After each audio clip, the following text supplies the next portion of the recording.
मंटो अपनी कहानियों की तरह अजीब इंसान था। उसकी ज़िंदगी के किस्से चौंका देने वाले हैं।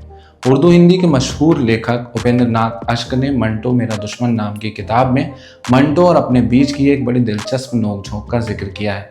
अश्क को एक उर्दू टाइपराइटर की ज़रूरत थी। उन्होंने दोस्तों से कह रखा था, अगर किसी जान पहचान वाले के पास हो तो मुझे बता देना, मैं ख़रीदना चाहता हूँ।